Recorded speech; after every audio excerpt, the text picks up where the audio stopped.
Hello, everyone. Welcome back to the channel and to our. This is good. This is the second week in a row we've successfully managed to do an Hooray. episode review. Well, hey, the whole point of this channel are these videos, and we've finally consistently done them. Yes. For the, It's what like feels like the first time in months. one of those Ugh. things like 0 days without an accident in the workplace. Yeah, It's like yeah. 1 week that we haven't skipped. Yay! I just have to take it down next time. Next time Yeah. this one. Oh, it's fine. Yes, if you've not seen a video before, this is just where myself and Liam we talk about Doctor Who, specifically Doctor Who episodes we've seen before, specifically episodes from 2005 onwards, or the New Who stuff. Even though this episode is what 10 years 12 old. years old. Oh God. I wish it were 10 years old. It is, I suppose, isn't it? Well, yes, because the second half of series 7 is set in 2013. So, yeah, it's confused because I always think series 7 is in 1 year, but it goes across the winter. Ridiculous! I can't believe they did that. Ruins everything. Just kicked everything. That's when there's stupid changes to the series. That's what ruined it. Yeah. We went from one a year to now. Not the year they did specials instead of series 5. No, don't know what you're about. No. No. Oh God.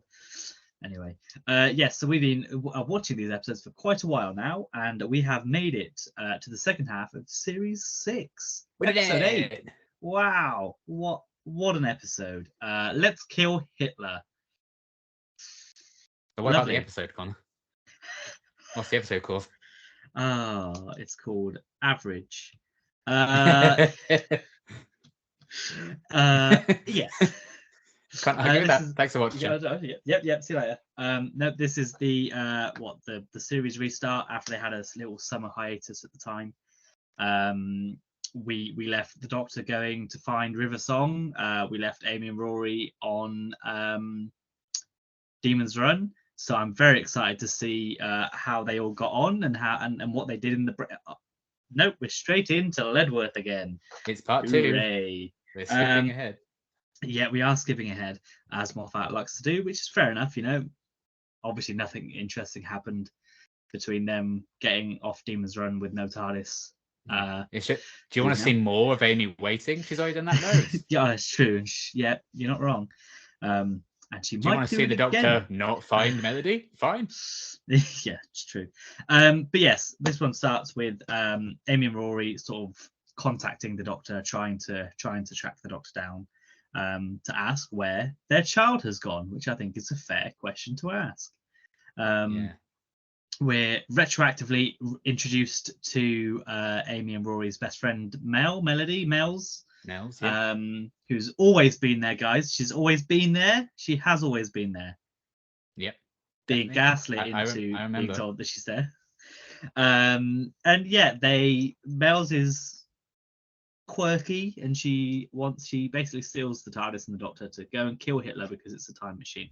But plot twist, Mel's is River Song. Wow. Oh, who could have guessed? And then the rest of the story, to be fair, not me when I first watched it. Fair enough. Fair enough. Yeah, fair. I mean, some people won't have. Yeah, and I mean, I can't remember if I realized. I probably didn't. I can't remember. It obviously wasn't a big enough reveal for me to be like, oh. No. But that's the big twist of this episode. And then the rest of it is just River trying to kill the Doctor and then not trying to kill the Doctor. Yeah, she's very good at it, and then she's very bad at it. Yeah, definitely. What did you think of this episode? How did you find it? It's fine.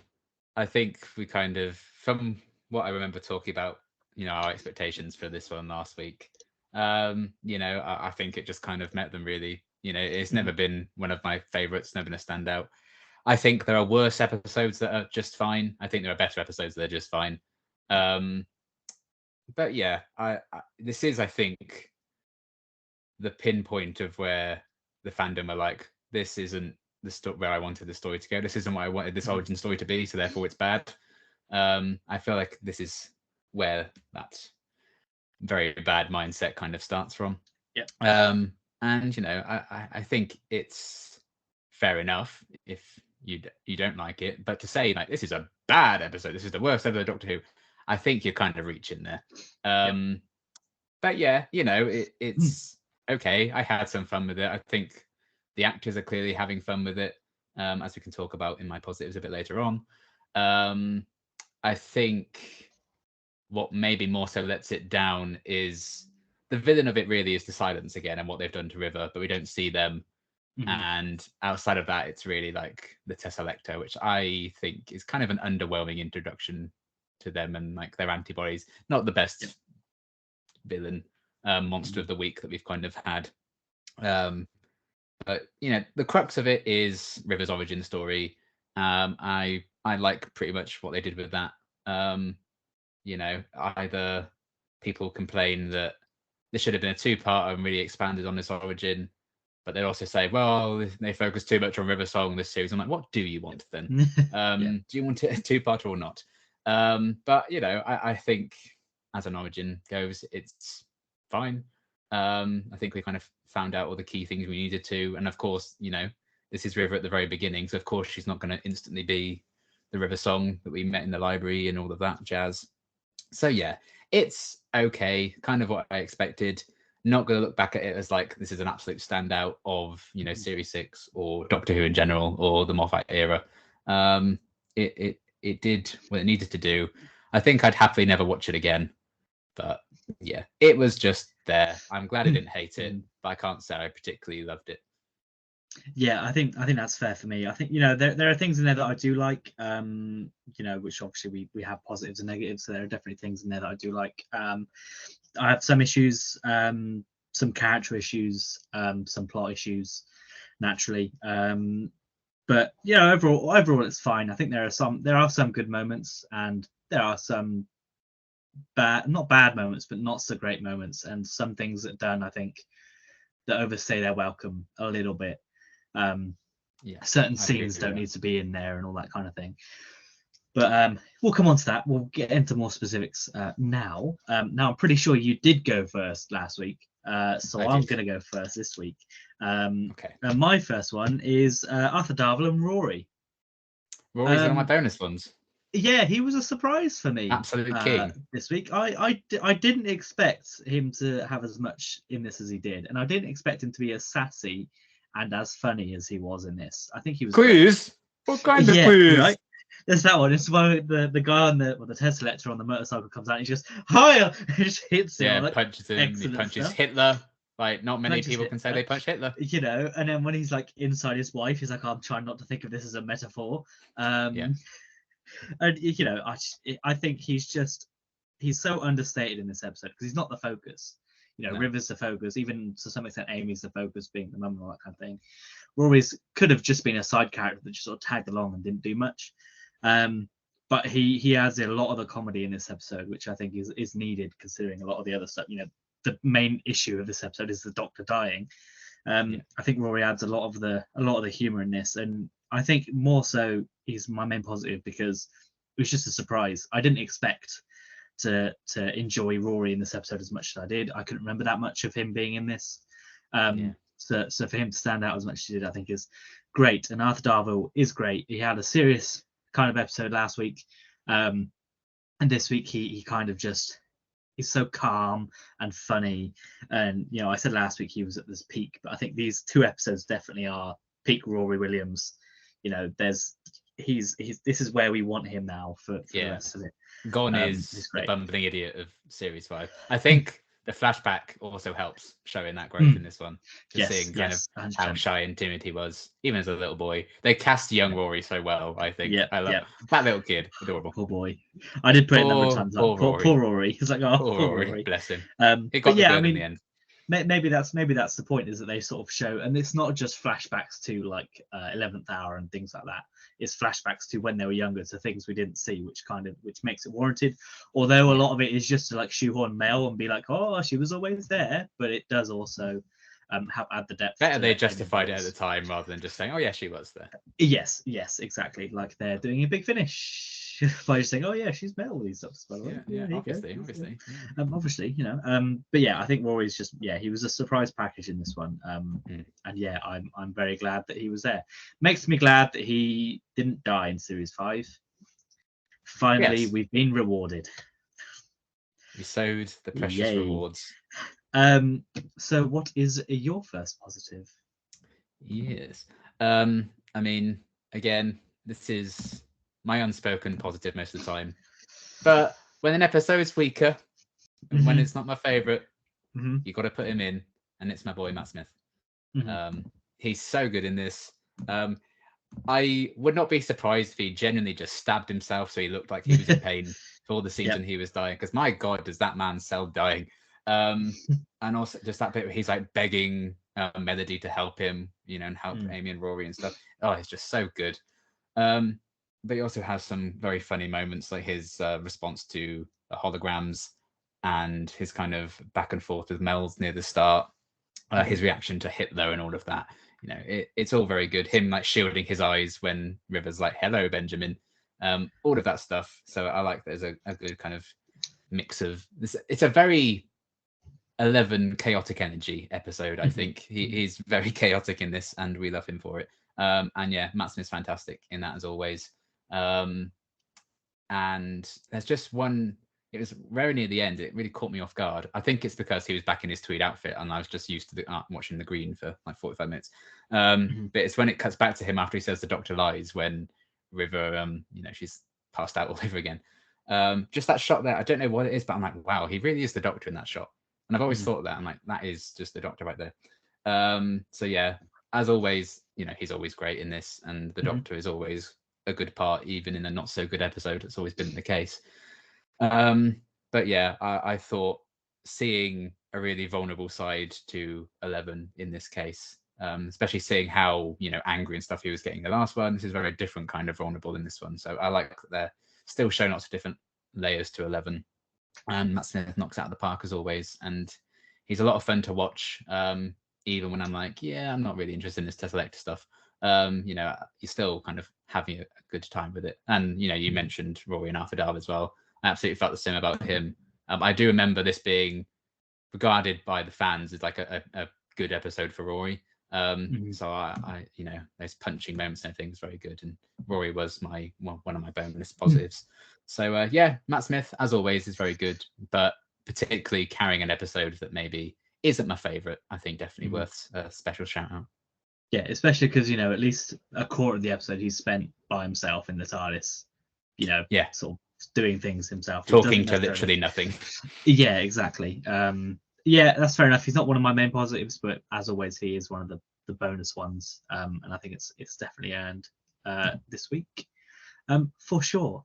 Sounds like you weren't such a fan, but I quite like the Tesselector, and it's my second positive. Tesselector? I will say quickly, just like one of my bonus positives was like the placement of the Tesselector in this story is like set up for the finale. So I think the idea is cool and everything. I'm just it's more so the antibodies I think that underwhelm me. Yeah, I think that's sort of fair. You know, I like it's the concept of the Tesselector and what they are. You know, like I mentioned to you when I was watching the episode, it is very Meet Dave, the infamous Eddie Murphy movie Meet Dave from 2008. I'm sure that's never been done before Meet Dave. They definitely didn't do exactly. that. No, they didn't. Obviously, Eddie Murphy only has original travels ideas. Was never a thing, obviously. But yeah, I mean, I like it. I like the idea. I like the sort of concept of these people going back in time and sort of punishing these people for their heinous crimes. You know, I do like the design of the antibodies. I think they're good and they look good and they look pretty menacing. Yeah, I like that they're practical. Yeah, and there's all sorts of other issues around sort of their use and stuff, but I do like them. I do think it's a unique concept that I don't know if you'd be able to utilize it again in the future, but you could definitely bring them back for like whatever. And it's very much you know, Twice Upon a Time when they've got the thing that get the memories of people. Yeah, the glass woman. Yeah. It's very similar to them, except they punish people instead of trying to take their memories and whatever. Yeah. And I really like that concept, and it makes sense. If people in the future discovered time travel, of course they would go back and get the history's greatest Let's villains, kill and Hitler. yeah, literally. And that's effectively the whole point of the episode. But yeah, I quite like them. I think the actors in the roles mostly play their part really well. I like the captain guy. Yeah, it very much feels like we've just interrupted their day job, and they're like, cannot be bothered with this. We're not, we're only here for this. Can you please leave us alone? And I can relate heavily to that. So I think it is good, and I would like to see them again, which we might do later in the series. But outside of the series, I think I wouldn't mind seeing a sort of similar, maybe like a group gone rogue or something like that. And when they get their big finish series. Yeah, right. Well, I mean, they probably have appeared in one before, haven't they? So probably. Who knows? But there's other issues about that. But yes, the whole concept and idea of them, I think, is quite unique, and I quite like it. I always like when there's other time travelers involved, because it expands the universe, and it kind of makes it feel like anyone can be from anywhere, and you've always got to be on your toes, which I do like. So your second positive, what's second that? positive is River's origin story. Mm-hmm. I like that, they gave us an answer to who she was in the last episode, but still a lot of questions, and they didn't waste any time giving us more of those answers, in a very kind of another focused River episode. I just think it's neat how they kind of, tick off a lot of the questions we did kind of have about it. Why she takes on the name River Song in the first place, how she gets the book, the diary, why she becomes an archaeologist. I think that makes a lot of sense. If there's going to be any job you have to get if you want to keep track of the Doctor, archaeology makes a lot of sense. How she learns to fly the TARDIS and everything. We already knew that it wasn't the Doctor that taught her, and I think the TARDIS itself teaching her was a really kind of cool idea. And it's not a boring scene of her being taught to fly the TARDIS then, because it just happens. So all of that I thought was really cool. I like seeing a very different side to the character, and the fact that she is kind of the villain for a lot of this episode. That's something a bit unexpected to see from her origin, but also makes sense because she was, made as a psychopath and manipulated and all sorts of stuff, brainwashed. So yeah, it's kind of cool to see, the beginning of that journey, and see her kind of set down this path and, give up her regenerations to bring the Doctor back after she successfully killed him. So, she didn't fail in her task. She did her task. She failed successfully, so to speak. She did her duty for Queen and country. So yeah, I like seeing a very different side, and just getting those answers. And there may still be some gaps to fill, obviously, like the Singing Towers, Darillium, all that jazz, which we will get in 4 years' time at this point.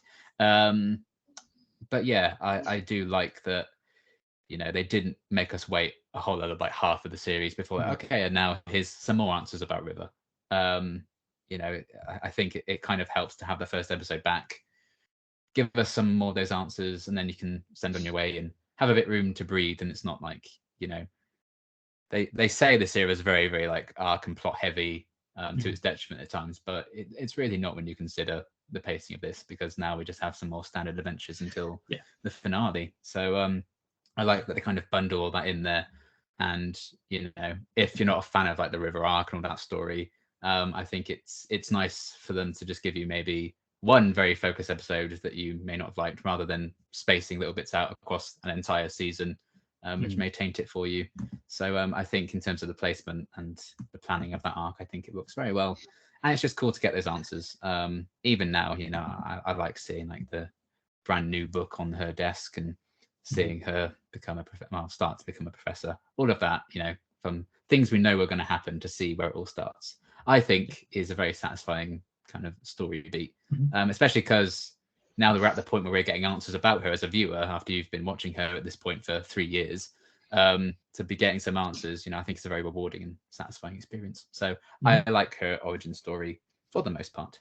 Yep, and I think that's fair enough. And I think it doesn't, it still leaves some stuff mysteriously, and it does also open the story up for the silence a bit more as well with this, and sort of how River was made, and it sort of explains more and gives more answers about the silence and who they are, and Even at the plot is. end, they like do remind her, like, well, we still don't know that about why she was in prison and all of that jazz. So they're saying like, oh, obviously going to see her again. Yeah, exactly. I do have some issues with River in this episode, but I don't think the the revelations are the issues I have. If that makes sense. Because I think even now, I don't think back then I had any like, oh yeah, I really wish she really did this. I just sort of went, it was a blank slate as a character, so I was like, you can do whatever you want with it. That's I'm on board, and that's still the case with Doctor Who, because it's a fictional character and a fictional world where whatever you want to happen doesn't necessarily going to happen, because it literally does not matter. They can do whatever they want, as seen by Star Wars. So love that for the fans. But yeah, I think that's fair. River is definitely, or at least her origin is definitely, the answers we get are good. Yeah. My third one is the music. It's pretty good in this one, I thought, especially in the second half. When things sort of ramp up, and it's probably because there's a couple of nice speeches and there's a couple of big exciting moments when the music comes in a bit more. But I think this episode definitely shows off the best of the Series 6 score. I think a lot of Matt Smith's music from Series 5 as well, to be fair, and Series 6 is very good. I think it is definitely up there with the soundtrack from Series 4. A lot of it is iconic, and a lot of people will know what the music is from if they were just to hear it. And I think this episode has a particularly good score, and I quite like it. As always, similar to the Matt Smith one, the music is always sort of a bonus positive because it's always very good. And I don't think this is any different. I think its use is great. It definitely adds to the scenes when it's in. It adds to the tension. It adds to the drama, the emotion, all that kind of stuff. And yeah, I quite liked it. And again, in an episode that maybe isn't as good as we wanted it to be, and the music stands out. It is nice to have that sort of I don't know what the word is, technical positive rather than a plot one, if that makes sense. And I think the music is that in this one is very good. Your third positive. My third positive is Alex Kingston. Fair enough. Giving her a shout out, because again, I think she's clearly having the time of her life playing Assassin Melody. Again, it's a very different side to the character, and I think she definitely leans into that. I'm sure as an actress, it's great fun to play the very beginning of a character who we know is a bit more kind of subdued and settled down by the end of her life. So to see, she gets to play a psychopath, I imagine that's fun. Ryan Murphy would eat you up if you want to play a psychopath. So, definitely he'd sign you up, and you'd get an Emmy for it, apparently. So, yes, I really enjoyed just her really leaning into that, and, her kind of post-regeneration haze and all of that kind of jazz. I thought was, a lot of fun when she, burst into that like dinner party place and she's like, take off your clothes, all of that. It's just so funny. When she's kind of like, oh, I'm just going to a gay gypsy bar mitzvah, the Jews, and blah, blah, blah. I'm going to kill the Fuhrer. She gets a lot of good one-liners like that in this episode. And yeah, the fact that she's kind of the core recurring character of this entire era, I haven't really shouted her out that much. I think I wanted to highlight her performance because I do think, her story arc is such a big part of this era, and particularly this series. I can't imagine anyone else playing with her. So I think it's great that you can still enjoy her when she's not really quite River yet. I think that's testament to her acting abilities as well. So yeah, I really enjoy. It's a very quick emotional journey that she has to go on in this episode because it's only 45 minutes, and we have contracts and she has things to do and she has other shows to appear in. But I think she sells that emotional journey really well, and that kind of transition from kind of realizing who she's meant to be. This is a character who has been raised just to be a killer. She's never really seen any love and affection in her life. So of course, the moment she realizes that this doctor is going to love this River song one day and that's who she is, of course she's going to give her remaining regenerations to kind of take that chance. So yeah, I really enjoyed her little character arc and her performance as a whole. Fair enough. Yes, I may have some issues, but I can definitely appreciate the positives. Hate women, it's fine. Soz. Hey, I liked Amy in this one. It's fine, and I did like River in this one. To be fair, we'll come on to the main issue I sort of have with it. But yes, fair enough. My sort of only other major positive is that scene where the TARDIS transitions from the toilet. That's my other one. That is the best transition in anything ever. Yeah. I stand by it. It's so good. It is. Every time as soon as they're in that bedroom, I was like, this is the scene. This is where it goes. Whoa. It's that bit. Yeah. I did like that. And it should be studied in schools. God damn it. And I did like seeing younger Amy and Rory, even though they literally, I don't think they did anything to Amy and Rory, just except put them in other clothes to make them look younger. I think, to be fair, I think they're supposed to be like 20 or 21 at that point. Yeah, because I think they're at university, aren't they? Or like Rory's studying medicine and like. Yeah, they're not supposed to be too much younger than what they actually are. I think it's only supposed to be like 2 years after that she reunites with the Doctor. So yeah, she's not going to look that different, really. No, but when they're in school, Amy and Mel, it's just like you've just put them in a school uniform. That's all you've done. Yeah, but it's fine. It's sixth form. It's fine. I do like the sequences. To be fair, I think I really like that scene. There's just something about it. It feels straight out of a fanfic, I think. But it's fun to see. That moment where the penny drops and the fact that she needed to secure her own existence. Yeah, I do like that. Negatives. We'll move on to these now. My first one, I didn't think the whole voice interface sequence was necessary. What did I say about it? Yes, I've put exactly the same thing. Basically, I've put the fish fingers and custard scene doesn't make sense. Yes, yeah, because I was sort of watching it. I was like, oh, this is fine. And then when it sort of ended, I was like, so what was the point? What did he like? What did he gain from that he wasn't already aware of? Was it just to give him the countdown? It was just like something to help with the at pain the time. And like just have it not hurt yet.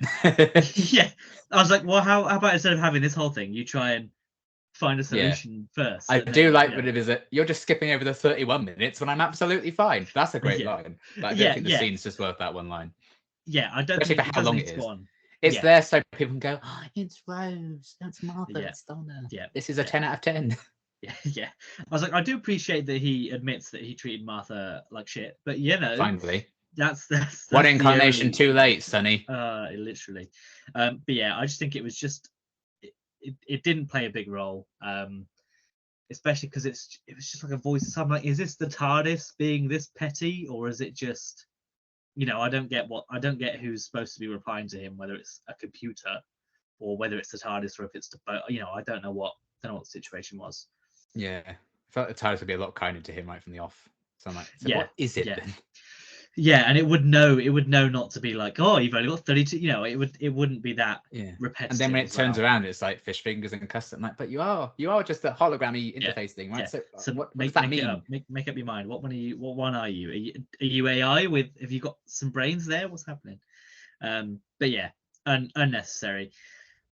You could argue that maybe if it was set up a bit more for him just to be like, I'm going to die, see you later, and leaving everyone there. Yeah. And then this convinces him to go back, I think that would be a better setup. Yeah. But I think the fact that it does change and kind of have like an emotional response, continuity wise, I like that kind of does stick, because Clara uses it in Hyde and it's really sassy to her because it doesn't like her. So I like that it does kind of, now it's developed that conscience, it sticks, but it doesn't make sense that it developed it in this scene, I don't think. No. And we know we've already had an episode where the TARDIS has a personality, and it's established that the TARDIS has a personality. So for it to then have this voice interface that is just robotic and factual, it doesn't really make sense. Maybe that's a leftover of rearranging the schedule. I've forgotten the episode title. The Doctor's wife was coming after this one. Oh no, sorry. I was like, woman TARDIS? No. I'm ending the call. I think if it was set after this, it might be a bit it might make a bit more sense because then it goes from Yeah. your personality into this. But then because they shifted it around, maybe that's what makes it a bit weird. But still, the sequence still goes on for too long than it needs to. And then he spends about 20 of those minutes getting changed. So yeah, I'd rather see him struggling to try and change in his dying moments than than the sequence. I think that huge 10 changing out of his battered suit into a nice version of his suit when he was regenerating in good time. Like it's Huge fine. energy. No, he just did whatever he did in at the end of Power of the Doctor, where he uses regeneration energy to change his clothes. That's all it was. Yeah, that made sense. So is your first negative the voice interface? That was my second, I think. Yeah, that's my second no. scene. My second scene. My second Got anything else? Have you got anything else to add on to that one? I don't think so. I think that's everything that I want to cover with that. Yeah, fair enough. My next one is River's character development. I think for me, I think it's just too quick. First of all, it's from Mel's being like, "Aha, we're fun," to then I've regenerated. Now it's time to kill, and it's like, why does her regenerating then be like, now I can kill you? Shouldn't she have just killed River? Shouldn't River have just killed the Doctor straight away? If that's he did ask her that. They do talk about that. No, and I know they did, but and she's insane. I know, but it's still like okay. You clearly just needed to get to it being River Song to kill the Doctor rather than this character that we've only just met. And I was like, okay, I get why it has to be the person that looks like River to do it, but from a plot point of view, I fine. You can say, I just wanted to go for a joyride or whatever it was, and then fine. But that's sort of one of the first issues, and then it's just I don't believe how quickly she flips from I'm gonna kill him to maybe I'll help him, because I just think it's too quick. I don't think there's enough in there to warrant that change. It's not like he's done anything for her. He's not necessarily. He's shown that he's a good guy, and that he's not the bad person that she allegedly thinks he is. But I don't think that's a big thing. People can be terrible people yet still care for 2 or 3 people deeply that they'll do. That they'll want to save them. I just think that seeing that doesn't make much of a difference. And also, it's your own parents, so it's not like you wouldn't want to save them anyway. But yeah, I think it was just a bit too quick, and maybe that's a fault of timing and the script or whatever. But I think you can take out the Tesseract, and maybe you could take out the voice interface. You could take out the very long sequence about moving the guns and taking out the bullets, and you can spend more time with River realizing that actually, hang on a minute, maybe have her steal the TARDIS and have her, learn that and take it and go and try and be evil or something, and then realize that, oh shit, the universe has fallen apart because the Doctor's dead. Similar to what kind of happens at the end of the series. Spoilers, but but then come back and be like, I saw what the universe was like without the Doctor. And I think that would be better than just, he wants to save his friends. But again, timing, budgets, I'm sure had played its part. It doesn't really sound like there would be time for that either. So no. And I mean, to be fair, again, she takes the TARDIS and she learns to fly it. So for all we know, that is what she did. She could have just gone away and then come back. That's true. It is a time machine. I imagine there's probably a big finish. Yeah. It wouldn't surprise me if they wanted to do that. They could. But yeah, for me, it's just a bit too quick, and I think they could have spent more time developing that on this one than they would compared to doing other stuff. It's not like I don't like what I like the turn, and I like what she does, all that kind of thing. But I just think it was just too quick for me. Yeah. But hey ho. What's your first/second positive then? Yes, first/second. There were just a few lines in this that kind of irked me. She's a woman. That's the line. That's what I've written down. Yeah. And like, you should write that anyway, especially when you're a man. Yeah. Psychopath, and also she's a woman. I'm like, okay. And it tries to justify it by being like, I know that was wrong of me. I'm like, I don't care. Yeah, there's a lot of moments like that. I'm just like, okay, that's a bit odd. I mean, Moffat is Scottish, so the amount of Scottish hate in this one, I mean, fair enough. But I do think that joke is pretty overdone. There's a lot of like taking the piss out of Scots in this one. Yeah, fine, whatever. But there is a lot of it. So yeah, there's just a lot of little lines like that. I didn't write down all the examples of it, but yeah, it was a bit like feels a bit unnecessary. So yeah, that's kind of just my general thoughts. Just a few lines kind of like that. She's a woman, don't forget. That's why she must be crazy and trying to kill me. That's a joke you make in like 1950, and then it would get a laugh from the audience rather than now. Well, I know this was 12 years ago, but even 12 years ago, I'm like, come on, man, you're a better writer than that. So there's a few instances of that in this one that just kind of irked me a bit. I think that's fair. I did pick it up. It's not one of my main ones, but I did think there's that. It's that, and I think I know it's kind of the character, but the over sexualization of River as well, I think was. I don't know how much of that's down to the writing or how much of that's down to Alex Kingston putting it on for her role. But at times I was like, okay, this is a bit too much. This is it's overboard a little bit. Which if her and Captain Jack met, I could imagine that scene would be on Torchwood. It wouldn't be on Doctor Who. It wouldn't be allowed. No, that's true. And they did say the squareness gun she has in Forest of the Dead is Captain Jack's one. So there you go. She got it from somewhere. Yeah. But yeah, I think there's just some writing issues, I think, in this one, but nothing too major, at least for me.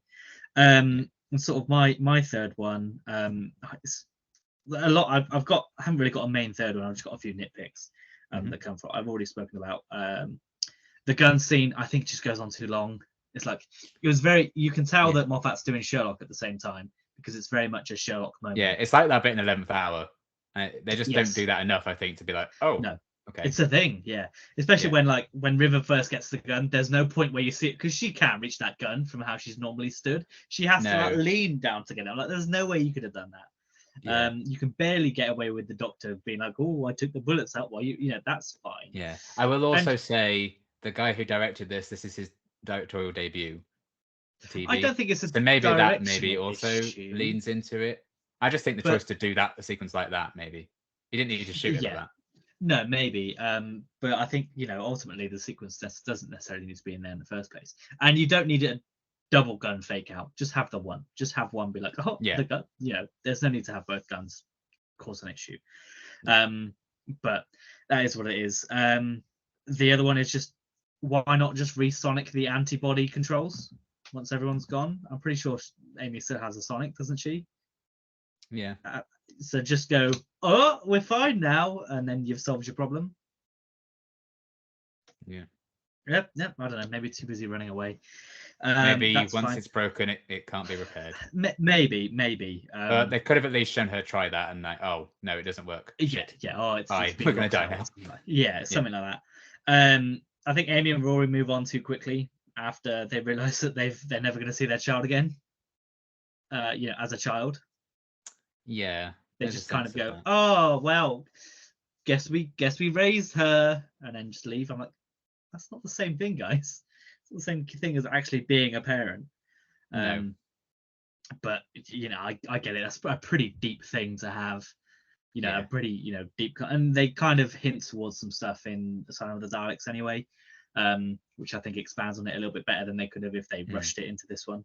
And I think they're reassured enough as well. They are going to see her again, if they don't get a chance to raise her properly. Yeah. I think so. And the other one, which is I'm kind of torn about. I can see why they dumbed Hitler down and why they made him like a bumbling idiot, but at the same time, I think it plays into that. It's dangerous to make light of him too much because then people will forget the actual seriousness of what happened. And I think there's you could have had him be like, oh, he saved my life, and then punch him and put him in the cupboard, fine. But I think they almost lean into the seriousness when he's like, oh, what's this machine kind of thing, and then everything out there is sort of dumbs it down a little bit too much.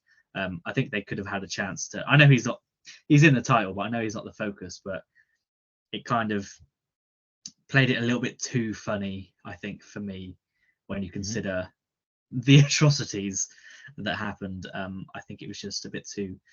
Because we spoke last week about Jojo Rabbit and how that one sort of did a similar thing to Hitler, where it was sort of a funny Hitler, so to speak. But that also definitely showed the dark side of that time, and the issues that there were, and that Hitler wasn't just this laughing stock of a thing, and you could make fun of him, that there were serious problems. And I think this episode, it doesn't take it seriously, which I think can be an issue.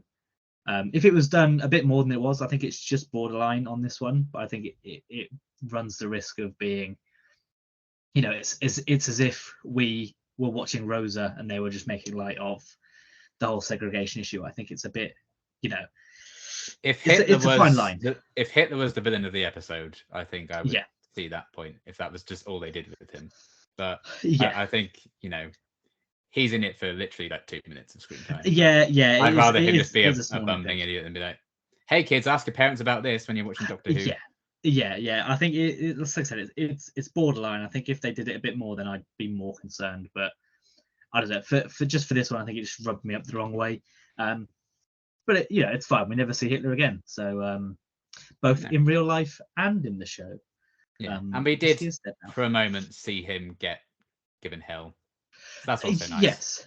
Yes, yeah. There was a bit. I also did like when they like killed Zimmerman or whatever his name was.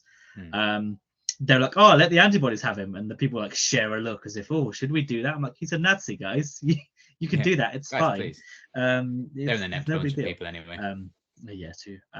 So sorry, those are all my nitpicky ones, which sort of I didn't really have a major third one. So what is your major third one, or any of your nitpicky ones? Well, my main kind of third one, which I just said, Tesla Electric were a bit useless and a bit inept. Yep. And I kind of wish we had something more gritty from them. I do like the captain guy, but even he's a bit like thick. He doesn't care for his job. The fact that they don't check what year it is until they're actually torturing Hitler. Like, you fucking idiots. That's the first thing you check. You do. Yep. All right. Why would you not know that? And then just seeing their things turning red, antibodies are literally right there. Oh, they just keep tapping it instead of fucking legging it out of there. Idiots. Yeah. So all of that, first sign of trouble, they will just teleport away. Fair enough. But, it's not like, oh, wow, I'm really glad that they were around. What a great presence in the episode you were. So just a bit like, obviously, I think their role in Wedding of River Song is obviously a lot stronger, and I think they're utilised a lot more then. And they are here, they're just a means to the end here, so that we know what this is and we're familiar with the concept, ready for the finale, which I think is fair enough. It's like the flesh in it's like the flesh in Rebel Flesh, and almost people. It's there so that you're aware of the concept for next time. Yeah, and they're there so because they get a bit more focus. You're like, oh, maybe that's how the Doctor gets out of it, and you may not necessarily then consider the Selector. Yeah. So especially because the flesh kept coming back into it with like A Good Man Goes to War and the flesh baby and everything, whereas seemingly until the finale, you think we're never going to see those guys again, so it doesn't matter. But yeah, they're just a bit like, so that's, I guess, kind of a shame. But this episode is making the villains look like bumbling fools. That's kind of what it's going for, because I guess that's not really what we're here to see. We're here to see River's origin, so I guess it's fine. But that was kind of my main negative. And then we know this is a pet peeve of mine.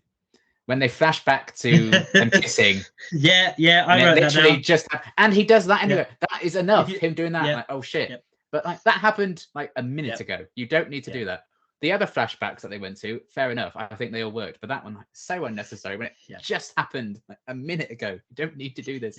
We're cleverer than that. So well. We were doing so well. We were doing really well. Yeah. Never mind. So yeah, that was my only extra nitpicky one though. Yeah, fair enough. I don't think I've got any other additional notes. I put at the start I went, that's the episode title, and then later on I went, that's the name of the show, because they get both in this one, which very rarely happens. Ding ding ding. But yeah, I'm also kind of annoyed that we never get more reference to the Academy of the Question. I know that's a silence thing, but I don't think that ever gets referenced again. Whether that's what they're called or not, I don't know, but it's just the silence and the Academy of the Question or something. I was like, oh, that's that. Oh, but yeah, I think that's just what, when they like rename their cores in Time of the Doctor, they had just become the Order of the Question. Yeah, I mean, I can't remember. They have an unscheduled faith change, so they become the Order of the Question, I think is what. If they say it then great. But I thought they just. But apparently Moffat made it up. Definitely not talking about that. It's literally a religious order 2 years before Hey, that reveal. And Hey, everything. this show is all made up. Every So- show's made up. So it's like, like what Drax says in whatever Avengers film it is, saying that's a made up word, and he's like, all words are made up. It's like, well, He's not wrong. you are not wrong. So have you got some fun facts for this episode? I do have some fun facts. Let's have a Ooh. look. Ooh. Oh, nice. Let's have a look. Okay, this marks the start of the second half of Series 6, airing 7 weeks after A Good Man Goes to War, the first time the new series had gone on a hiatus during a series airing. Amy remarks that the Doctor had all summer to search for Melody, keeping the in-universe present day synced with real time. How kind of them to do. Yeah. This is the first episode of Doctor Who since 1980 to air in August, which is... Whoa. Whoa! This was the TV directorial debut of director Richard Senior, who has gone on to direct other BBC productions, including Silent Witness and Argylle. So, hell of a first TV job, Doctor Who. That's a lot of pressure, but he did okay. The images of the former companions are taken from publicity shots. Martha from Series 3 what? and Rose and Donna from Series 4. We couldn't tell. Oh, wow. Those supernatural poses they were all making. Those 2D pictures when the others were in 3D. Oh. When we had then full-on Amelia Pond, baby. Oh. The layout of the Tesselector's bridge was designed to evoke that of the Enterprise bridge from Star Trek. I did think Gotta that love when the I was Star watching Trek it. I was love. like, "Hey, this feels a lot like Star Trek." I was like, "Oh, good. They succeeded then in that set design." They did. Congrats. Yes, well done, design team. The TARDIS interface tells the Doctor he will be dead in 32 minutes. In universe, the Doctor in The Impossible Astronaut is killed 32 minutes after the 4:30 p.m. time marked on invitations he sent to Amy, Rory, River, and Canton. So that's nice. Keeping that all Sure. linked. Okay. The introductory shot of Mel's in this episode with the sun's glare initially concealing her face until she moves to block the sun is the same way River is introduced in America in The Impossible Astronaut, showing the link between those two. I think that's quite neat. I just think it's neat. Melody/River says, "Hello, Benjamin," to the Doctor, a quote from Mrs. Robinson in the film The Graduate. The Doctor previously used the codename Mrs. Robinson for her in The Impossible Astronaut. So it's cyclical. And he's set. Wait, is that when he says that? Is that after he's died? Yes. Yes. Okay, so he shouldn't. So when he says who's Benjamin, he should know. He should know. If He that's should the know, reference, he should know. So, Moffat's write it again. Ooh. Oh, his true feelings. You'll finally get your true feelings out. It's okay. Oh no, I would have noticed. I didn't even know what Benjamin was from. So no, it's a confusing time. He probably hasn't even seen it. He just like fake fan. Just likes the line. Yeah. It's like, yeah, I completed that game. Yeah, totally. That bit happens. That super famous bit that everyone knows. Yeah, I've definitely played it. That's basically what that was, I think. In the newspaper, the Doctor is reading. A headline on the back reads "Back of the Neck," a reference to the Sontarans. But I just think that's neat. This episode marks the debut of the 11th Doctor's green coat. It's funny because in that I just think it's a neat thing. She's holding a potato. Well, there you go. That's where that came from. Clearly, it's a super in-depth reference because they knew we were going to say that about it 12 years after the episode was broadcast.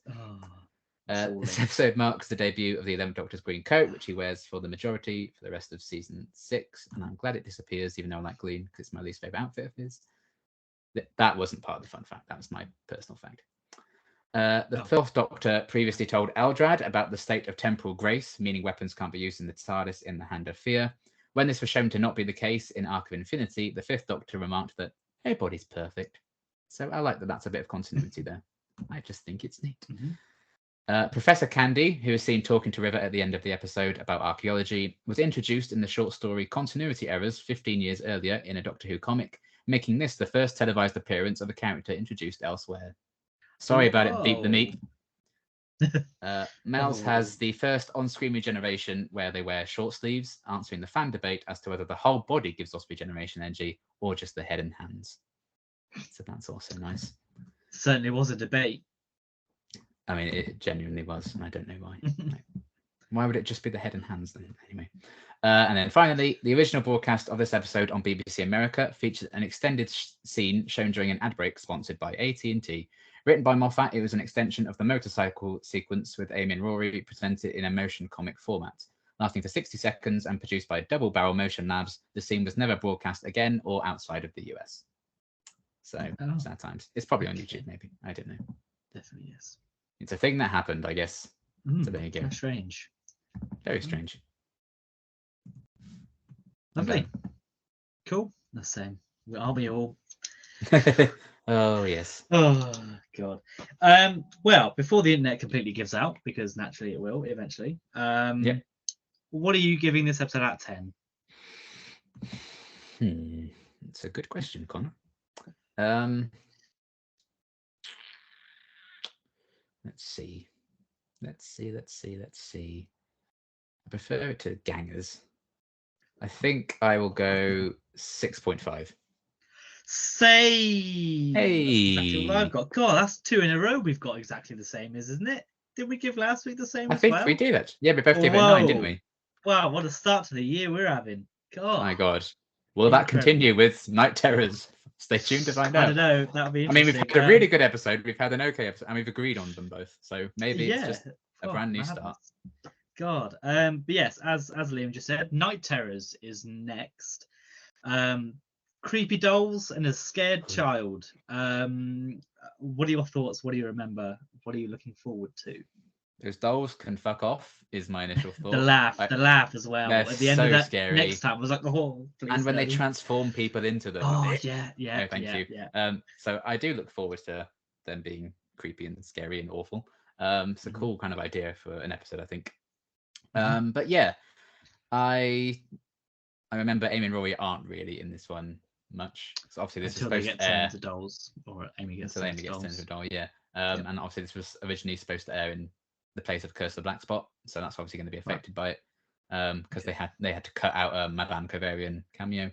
And there's also a reference to Amy and her flesh near the end of the episode, which obviously it makes sense still in context, but it's supposed to be that you see in retrospect, but obviously that's changed now.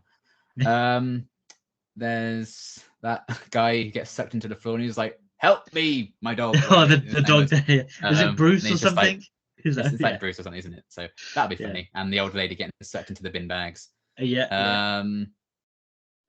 Will the kid be annoying and bad? Yes. Probably. I look forward to seeing how I feel about that.